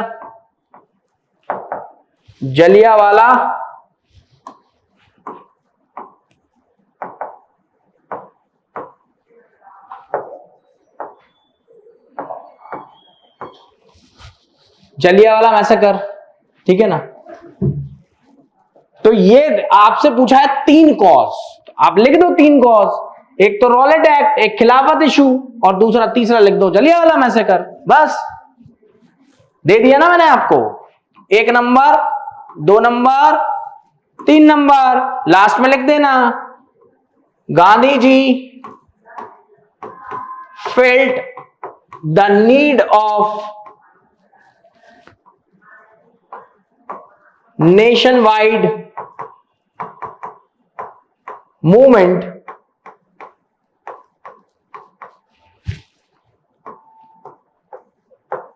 so he proposed resolution of NCM यानी कि non cooperation movement in Congress session of September 1920 at Calcutta, ठीक। कांग्रेस थोड़ा डर जाएगी अब, गांधी जी जब ये रेजोल्यूशन रखेंगे ना, कांग्रेस को लगेगा यार अभी तो सारी चीजें झेलते हुए चले आ रहा है, मार्शल लॉ लगा था, ठीक है ना, लॉ एंड ऑर्डर को इतना स्ट्रिक्ट कर दिया गया था, लोगों को घुटनों पे चलवाया गया, लोगों से नाक रगड़वाई गई, लोगों से सल्यूट करवाए गए, और अब गांधी जी लेके आ रहा है पूरे देश में लॉन्च करना है। आपके एक रॉलेट सत्याग्रह की वजह से तो पूरा हड़कंप मच गया। जलियांवाला मैसेकर हुआ क्यों? इसी की वजह से तो हुआ, रॉलेट सत्याग्रह की वजह से। रॉलेट सत्याग्रह में इन्होंने क्या बोला था, नेशन वाइड हड़ताल करेंगे हम रॉलेट सत्याग्रह के, रॉलेट एक्ट के विरोध में। ब्रिटिशर्स को पता लग गया ये आदमी अगर पंजाब पहुंच गया तो आग लगा देगा देश में, दिल्ली में रोक दिया गया इनको। और 2 बड़े नेता उस टाइम पे जो कांग्रेस के जो नेता थे पंजाब में, सतपाल सिंह और सैफुद्दीन किचलू, उनको अरेस्ट कर लिया गया। उनके विरोध में जलियांवाला बाग में एक डेमोन्स्ट्रेशन चल रहा था पीसफुली, जिसमें कि जनरल डायर ने, ठीक है ना, जो आपका जनरल डायर है, एसएसपी अमृतसर, उस समय एसएसपी अमृतसर की पोस्ट थी, उसके बाद वो जाके उसने ओपन फायर खोल दिया, हजारों लोग मारे गए इसमें। और उसके बाद ये नहीं हुआ कि सरकार को कुछ दुख हुआ हो, और ज्यादा एक्सप्लॉइट करना स्टार्ट कर दिया। तो कांग्रेस थोड़ा डर रही थी कि बापू थोड़ा रुक जाओ, अभी इतनी जल्दी जल्दी मूवमेंट मत करो, नहीं तो ऐसा ना हो कि हमको क्या कर दें, ये बैन कर दें। कांग्रेस बैन भी हो सकती थी। फाइनली फिर दिसंबर में जाके प्रपोजल एक्सेप्ट हुआ और जनवरी 1921 से मूवमेंट स्टार्ट हुआ। तो these are the reasons why non cooperation movement started, ठीक है ना। और आइडिया ऑफ नॉन को कभी पूछ लिया कि आइडिया बताओ भाई नॉन कोऑपरेशन का आइडिया क्या है, आइडिया ऑफ नॉन कोऑपरेशन बताइए। तो आइडिया ऑफ नॉन कोऑपरेशन के लिए आपको सबसे पहला रेलेवेंस किसका यूज करना है, हिंद स्वराज बुक का। किसका करोगे, हिंद स्वराज बुक। कब लिखी गई है, 1909, और इसमें बताया idea of non cooperation Mahatma Gandhi ने, क्या बताया, आइडिया ऑफ नॉन कोऑपरेशन बताया। ठीक है, इससे क्वेश्चन बनेगा, एमसीक्यू में बनेगा क्वेश्चन, इससे क्वेश्चन बन सकता है, इससे क्वेश्चन बन सकता है। 13 अप्रैल 1919 को हुआ था ये। अब आपको मैं बता दूं, ये मैप का भी क्वेश्चन है, ये मैप में भी पूछा जा सकता है, मैप में भी आ सकता है ये। ठीक है, चलो आगे बढ़ते हैं। 3 कॉजेज बताइए सिविल डिसोबीडियंस के। सिविल डिसोबीडियंस के कॉजेज बता दो भाई। सिविल डिसोबीडियंस क्यों स्टार्ट हुआ, क्यों स्टार्ट हुआ civil disobedience? Civil disobedience start होने के 3 कॉजेज बता देते हैं। सिविल डिसोबीडियंस का टाइमलाइन क्या है?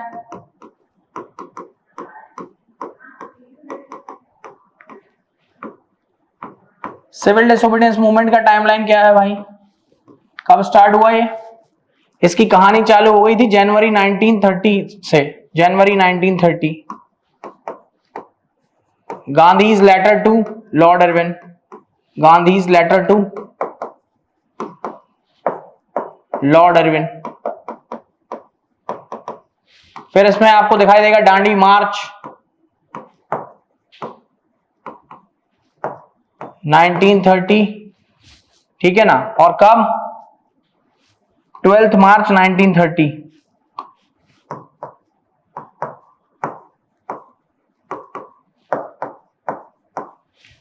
और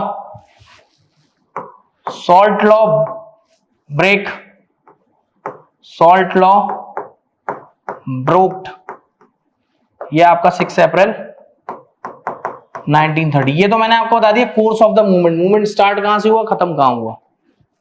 ठीक है, अब वो पूछ रहा है आपसे कॉजेज, तो कॉजेज बता देंगे हम उसको, कॉजेज क्या क्या है बताइए भैया, कौन कौन से कॉजेज हैं? सीडीएम के कॉजेज बता दो। सबसे पहली बात, आपको ये क्वेश्चन जो है ना वो 3 फ्रंट पे तोड़ देना है, इसको याद रखना। 3 फ्रंट पे कैसे तोड़ दोगे आप? सबसे पहले आप लेके आओगे पीजेंट्स को। किसको लेके आओगे? पीजेंट्स को। ठीक है, फिर आप किसको लेके आओगे? फिर आप इंडस्ट्रियलिस्ट को लेके आओगे, इंडस्ट्रियलिस्ट। फिर किसको लेके आओगे आप? फिर लेके आओगे आप वर्किंग क्लास को। ठीक है, इससे ये 3 क्लासेस को तोड़ देना है। पीजेंट्स किस लिए डिससेटिस्फाइड थे? एक तो हायर टैक्सेस या हायर रेवेन्यू, ठीक है, और दूसरा क्या था? इकोनॉमिक क्राइसिस चल रहा था ना उस टाइम पे, 1929-30 में क्या था? Great depression. तो लो प्राइस ऑफ प्रोड्यूस,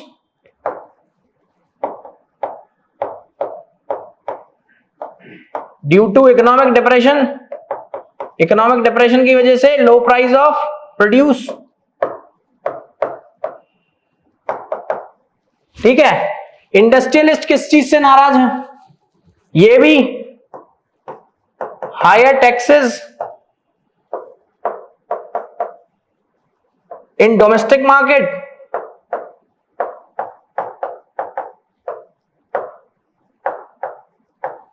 और हाई टैरिफ्स ऑन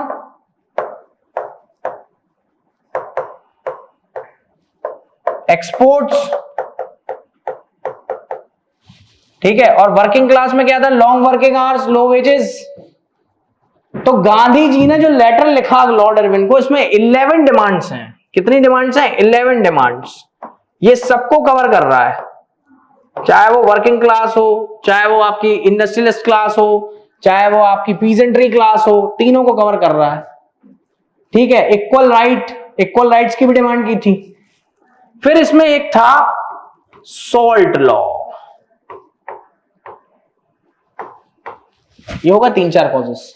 अब आपको इसके सॉल्ट लॉ के ऊपर भी एक क्वेश्चन आ सकता है, why Gandhi ji choosed salt as a weapon for civil disobedience movement? क्यों सॉल्ट को वेपन की तरह यूज किया गांधी जी ने? तो आप सीधा से लिख सकते हो, salt was common for all classes. ठीक है, सबके लिए कॉमन था, है ना। It can become a powerful weapon because salt was consumed by all. ठीक है ना, common man to rich class. ठीक है साहब। दूसरी बात, सॉल्ट पे टैक्स लगाने की वजह से क्या हुआ ना, गांधी जी ने हिट किया मोरल लोगों का। कि यार जो सरकार नमक पे टैक्स लगा सकती है वो आगे जाके क्या करेगी हमारा, समझे ना बात को। तीसरी बात यहां पे क्या हुआ कि Gandhi ji wanted to ensure the maximum participation of people in the movement, तो इसीलिए सॉल्ट से बड़ा हथियार कुछ नहीं हो सकता। 3 पॉइंट मिलेगा, 3 या 2 नंबर में ही आता है ये, ठीक है ना।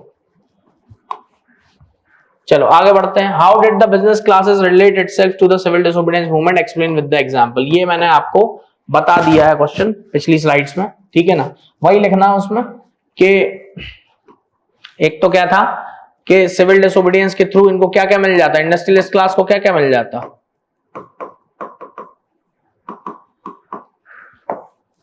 इंडस्ट्रियलिस्ट या business class, why they participated in the movement, reduced taxes, economic freedom,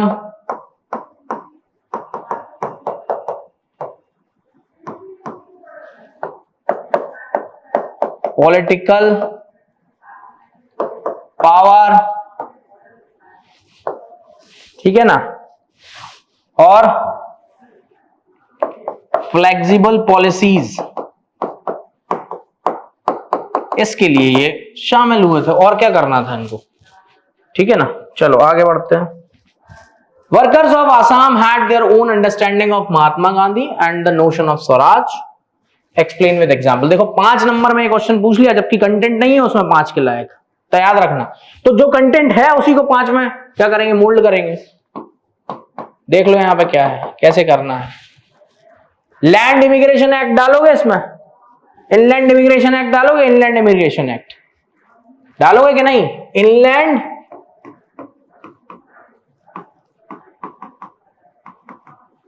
immigration act 1859, ये इंट्रो में जाएगा, ये जाएगा इंट्रो में। अकॉर्डिंग टू दिस किसका कॉन्सेप्ट था यहां पे, बॉन्डेड लेबर, प्लांटेशन ओनर जब तक नहीं चाहेगा तब तक आप प्लांटेशन छोड़ के नहीं जा सकते, तो ये तो इंट्रो में चला जाएगा। फिर आप क्या डालोगे, मेन बॉडी में डालोगे आप, with the launching of NCM, with the launching of NCM in 1929, plantation workers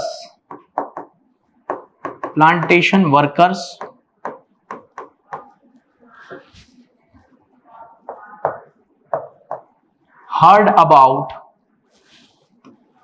or plantation workers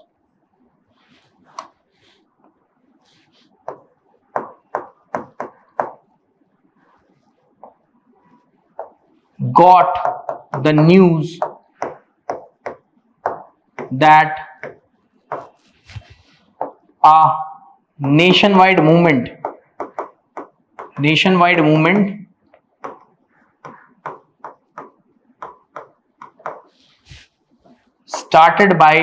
had started by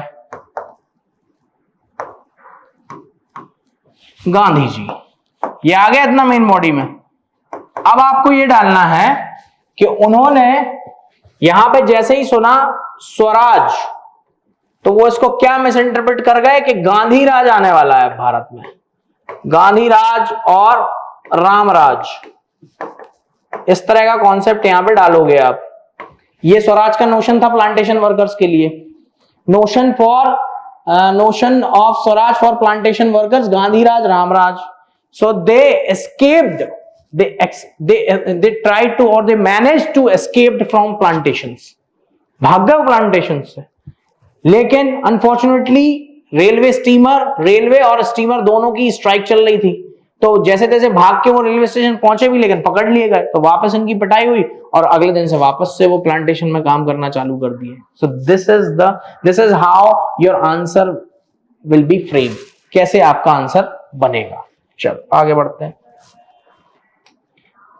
ठीक है, तो ये इतने क्वेश्चंस पीवाईक्यू में जो मुझे मिले मैं लेके आपके लिए आया। अब यहाँ पे कुछ क्वेश्चंस और हैं जो पूछे जाने की पॉसिबिलिटी है।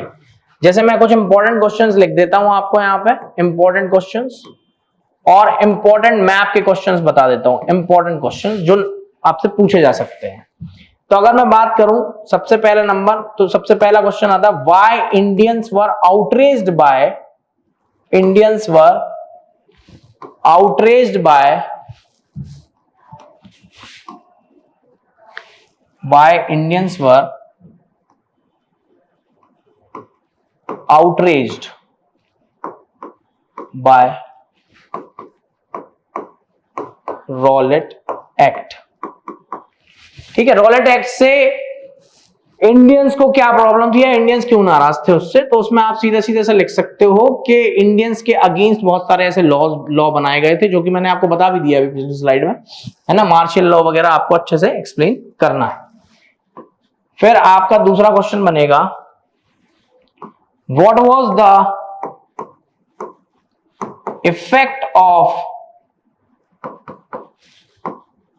सिविल डिसोबीडियंस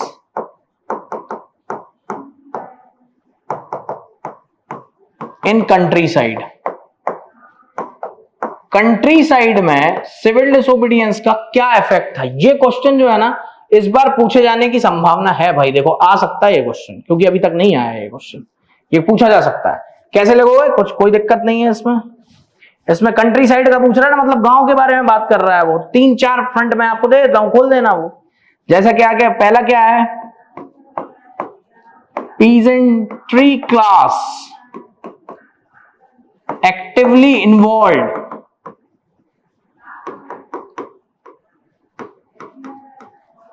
कौन कौन सा एग्जाम्पल देना है, Patidar of Gujarat, Patidar of Gujarat and Jats of Uttar Pradesh. ठीक है, ये पार्टिसिपेट करेंगे, किस होप में पार्टिसिपेट करेंगे, ये दोनों कौन है, ये बड़े किसान है, रिच फार्मर्स हैं। इनका मेन मुद्दा क्या है, इनका रेवेन्यू नहीं है मुद्दा, इनका मुद्दा है कि हमारा जो फसल का दाम है वो सरकार बढ़ाए, या तो टैक्स माफ करे या सरकार फसल का दाम बढ़ाए। ठीक है, फिर अगले नंबर की बात आती है, यहां पे कुछ चीजें आपको, नो रेंट कैंपेन्स अगेंस्ट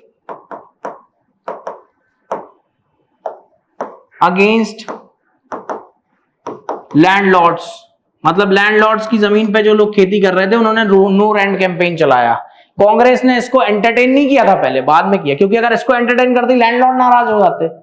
समझ गए ना बात को, इसीलिए आपसे क्या बोला गया कि जो पुअर फार्मर्स और लैंडलेस फार्मर्स थे उन्होंने पार्टिसिपेट नहीं किया था मूवमेंट में। सीडीएम की लिमिटेशंस ऑफ सीडीएम, ये भी आ सकता है, लिमिटेशंस ऑफ सीडीएम, ये भी बता देता हूं 5 पॉइंट में कैसे खोलना है इसको।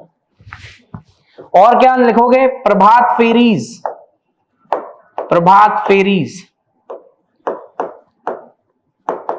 ठीक है ना, प्रभात फेरीज। और क्या है, symbols of nationalism distributed among the people of villages. Liquor shop picketing, liquor shop picketing, ठीक है। और लास्ट वाले पॉइंट में लिख देना active participation of women in villages, ठीक है ना। चलो, लिमिटेशन ऑफ सीडीएम में क्या जाएगा, सिविल डिसोबीडियंस मूवमेंट में सबसे पहली बात तो ऑल पार्टीज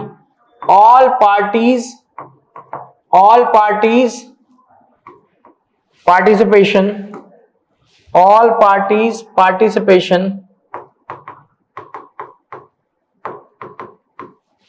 was absent। अब आप कहोगे ये क्या है, तो कांग्रेस सीडीएम में पार्टिसिपेट कर रही थी बट मुस्लिम लीग नहीं कर रही थी पार्टिसिपेट, या दूसरी पार्टीज नहीं कर रही थी। क्यों, क्योंकि मुस्लिम लीग को इसलिए पार्टिसिपेट नहीं हुई मुस्लिम लीग पार्टिसिपेट क्योंकि Congress was influenced by Hindu Mahasabha at that time, और वो हिंदू महासभा को नाराज नहीं कर सकती थी। एम ए जयकर हिंदू महासभा के जो थे, एम ए जयकर, उनकी वजह से मुस्लिम लीग का ना तो पार्टिसिपेशन हुआ ना दूसरी पार्टी जैसे डिप्रेस्ड क्लास एसोसिएशन वगैरह, ये नहीं है। ठीक है, फिर आपसे आप बता सकते हो उसमें क्या, मुस्लिम्स वर नॉट पार्टिसिपेटेड। और किसका नहीं है, दलित्स का नहीं है, दलित्स नो पार्टिसिपेशन। ठीक है, और किसका नहीं है, विमेंस का पार्टिसिपेशन लिमिटेड, वर्कर्स का लिमिटेड। ये हो गए आपके 5, बन गया आंसर। और क्या क्वेश्चन बन सकता है, और कौन कौन से क्वेश्चन बन सकते हैं, एक तो Indians were outreached by Rowlatt Act हो गया, what was the effect of civil disobedience in countryside हो गया। फिर आपसे एक क्वेश्चन बन सकता है, पूना पैक्ट के ऊपर क्वेश्चन बन सकता है, पूना पैक्ट, पूना पैक्ट के ऊपर बन सकता है क्वेश्चन। तो पूना पैक्ट कब साइन हुआ था भाई, यह हुआ था 20 सितंबर 1931 यरवड़ा जेल में, किसके बीच में, एमके गांधी और BR अंबेडकर।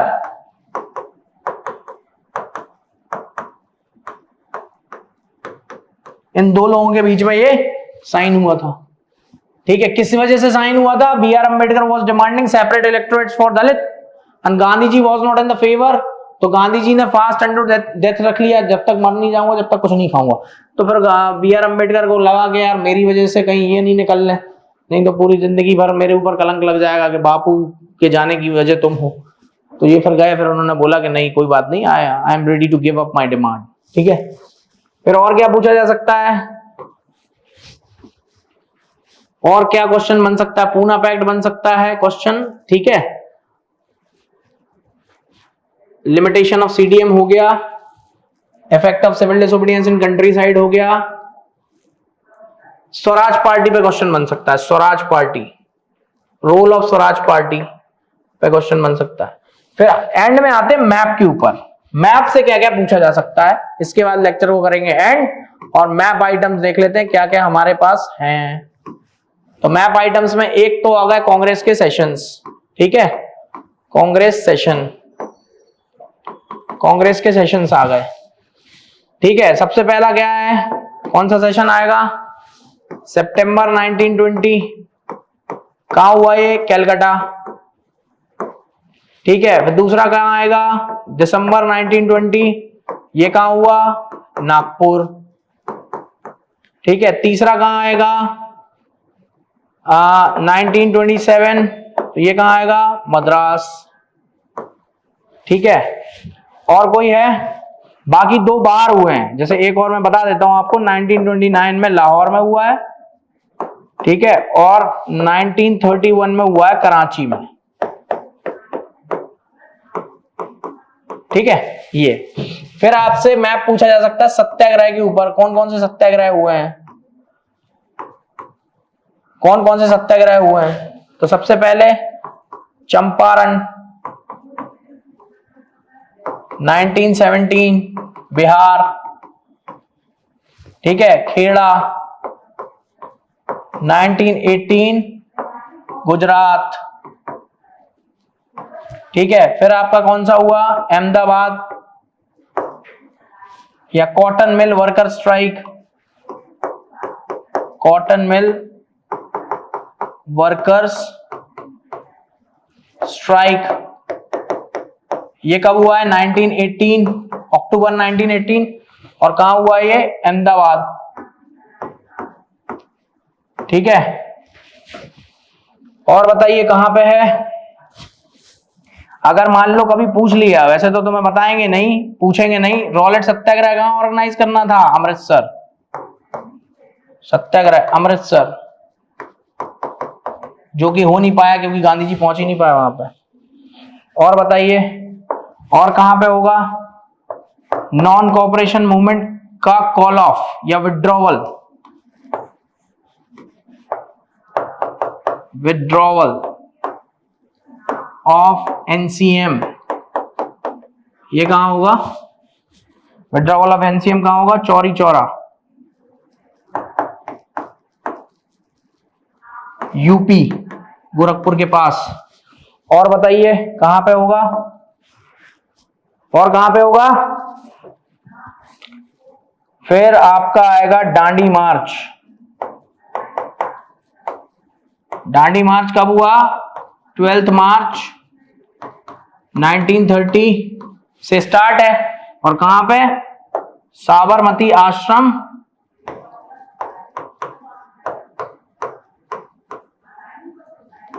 अहमदाबाद या गुजरात, सॉरी।